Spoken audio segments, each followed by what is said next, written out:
Okay, plasma is intelligent. It is the reason for most of the UFO, UAP, alien sightings. Watch my first video on this.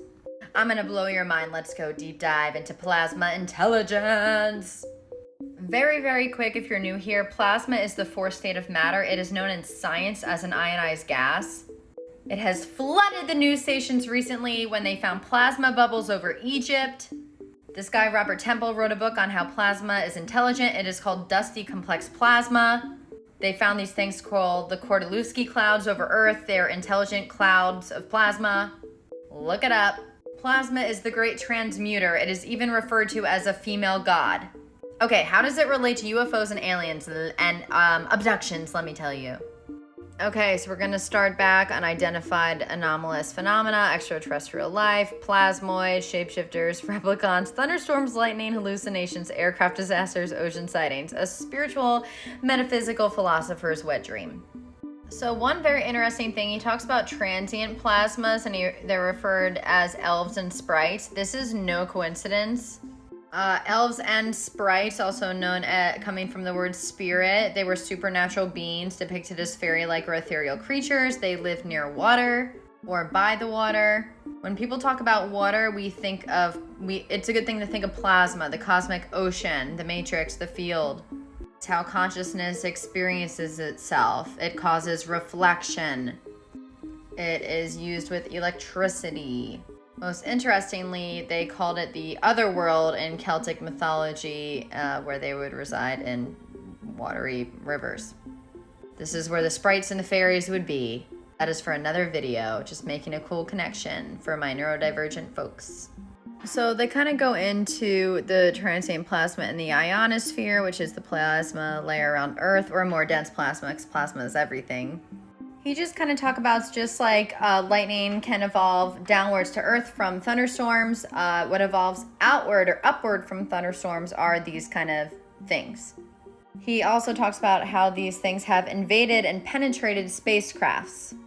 Basically kind of like Interstellar.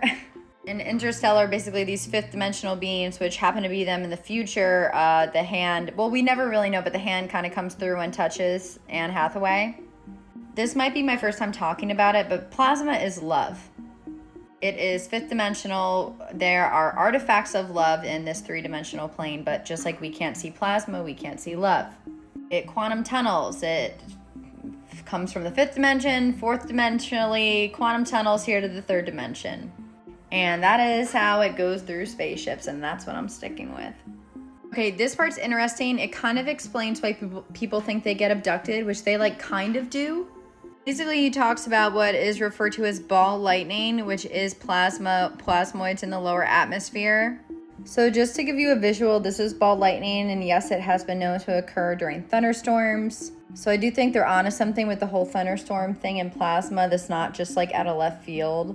It was known to happen in 1638 in a thunderstorm. It came into like some church and people died. That's not funny. I don't know why I laughed. But ball lightning, it is known to communicate with people and is known to kill people. Think of it as like an animal. It doesn't know it's hurting them, you know? Plasma is not evil or the devil, but it can hold dark consciousness. That is for another time and another conversation.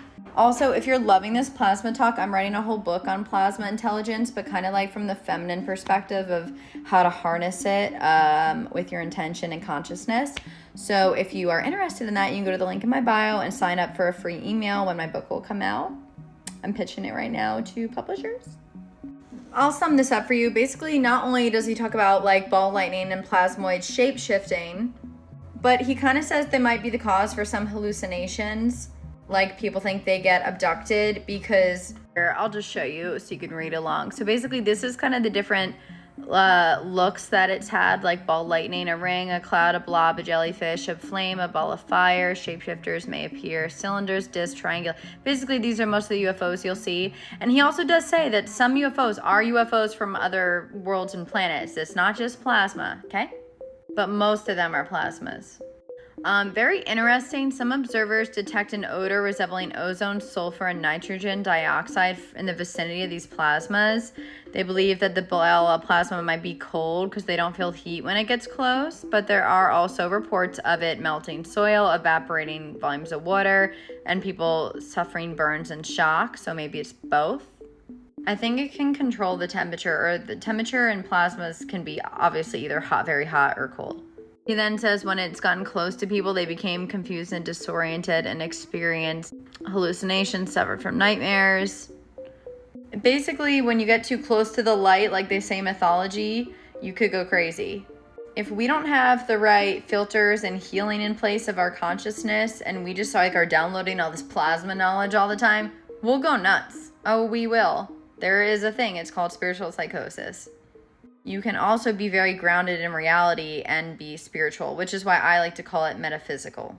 It's a mix of spirituality and science. It's very grounded in humanity, in my opinion, but we could still talk about interdimensionals, still talk about all the weird shit, just from a grounded perspective. And yes, logical, most scientists will still laugh at us, and I don't really care, because they all secretly believe this shit. Most of them. Then it gives an account, which you could read on your own time, about it happening in ye olden days and also in the 1994. Ye olden days. But there's accounts happening all the way back to the 1600s, like I said. He talks here more about the time distortion, sleep disturbances, and the scary plasma ball. Also that, and I have such a fear of flying, that plasmas might have caused some unexplained airline disasters. That makes a lot of sense to me. Have you ever seen Manifest? They definitely flew into some type of plasma wormhole. Interestingly enough, he talks about here the airline got struck by light of unknown origin. There's muggy weather. I mean, have you guys ever heard of like the movie The Mist? There's all this stuff with like the mist and the fog and related to like otherworldly beings. And it also relates back to plasma if you look into it. It's very interesting. And also that you can go on a whole deep dive with the mist and the fog and plasma alone. The shimmering, I think it's in Annihilation. That too. Okay, I'm gonna stop here because this video is getting kind of long, and there's like 40 more pages to cover, and I also need to nap. But the next section I'll talk about is UAPs over the ocean. This kind of stuff doesn't really interest me, the UAPs and the ocean stuff. Like I kind of I'm like, yeah, that makes sense. But I'm gonna get into what he says about that with plasmas. He then even brings up a time in history where he says plasmas attacked Los Angeles. Basically kind of like the Phoenix lights. I think when people saw lights in the air, he thinks they're plasma. That makes sense. He also talks about why he does not think all UAPs are plasma. He then goes on to talk about are plasmoids sentient, which is very interesting, and I'm very excited to talk about that. I'm sorry, I'm very low energy in ties. And then last but not least is the conclusions, which are very interesting as well. I don't know why I'm saying he, because I know this was a lot of people, but we're just going to go with it. All right, stay tuned. Bye.